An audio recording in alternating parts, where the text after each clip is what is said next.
Hey, Emily Mills here, and today I'm going to be taking you on a tour of my nature journal, which I just started earlier this fall.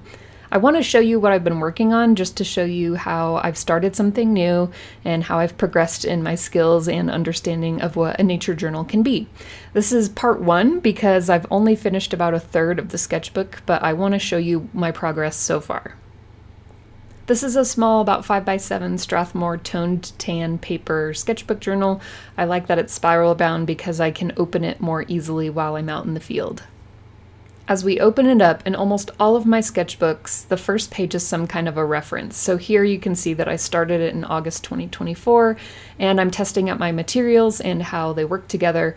Plus, I wrote down the questions from John Muir Laws. I notice, I wonder, and it reminds me. My first page is just something that I tried on my own. I started with a pine cone. I know, real dumb to pick something so complex to sketch on your first try, but here it is. My second page, I actually did this with my community. We had a monthly hangout where people joined me and we tried together. Here I did a robin and a weed from my yard.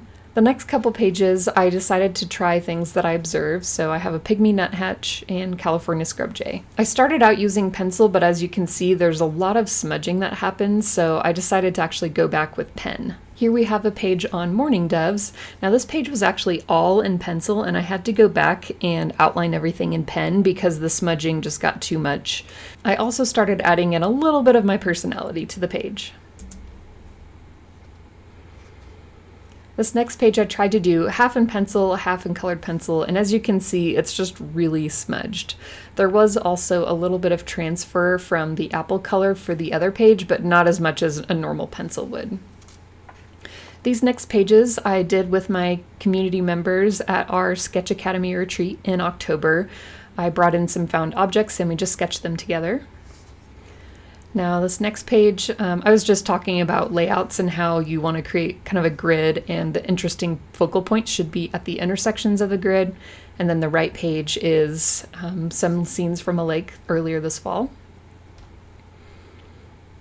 Here's a view from the Sketch Academy retreat venue. And the next day we went to Smith Rock, so here's me sketching in the field.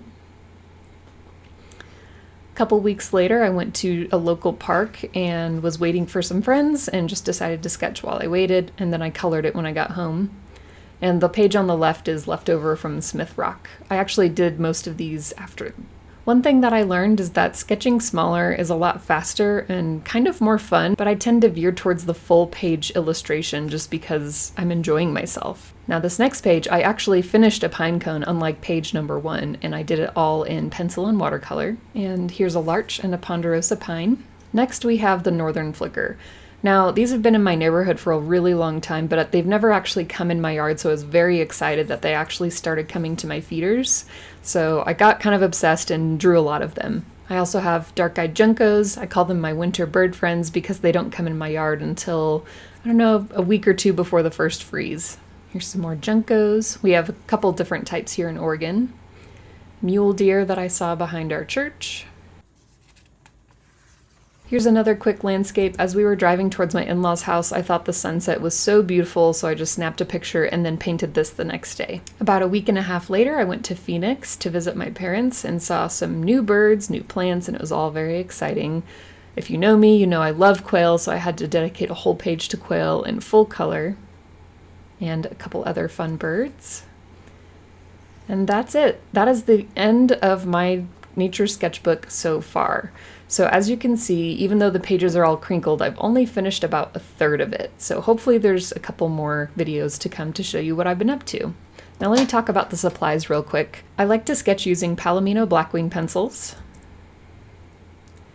I also use a Prismacolor colored pencil set that I got in college and still have not been able to finish. And I use pretty much just one tray of the more natural colors. They do sell sets of more nature-specific colors. I'm just using what I have on hand. For almost all of my outlines, I'm using a Sharpie pen or a Tombow Fudenosuke pen. Now these are because they don't bleed, so I can go over these pens with yellow and they won't really bleed.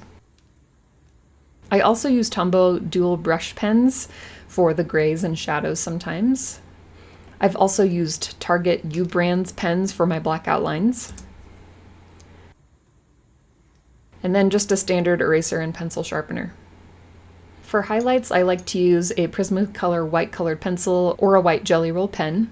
And lastly, I have this travel watercolor kit. My husband got it for me from REI. It's from a company called Outside Inside, and it's just what it looks like. It's a really tiny travel watercolor set. It comes with a water brush pen, an outliner, and a pencil, and I've really been enjoying it. I don't think the watercolors are artist quality, but they get the job done, and it's actually kind of fun to use supplies that isn't expensive because you can have fun with it without worrying about how much you're spending. The package also came with a color guide and some watercolor paper, which I haven't used. I'm just kind of saving it for a rainy day.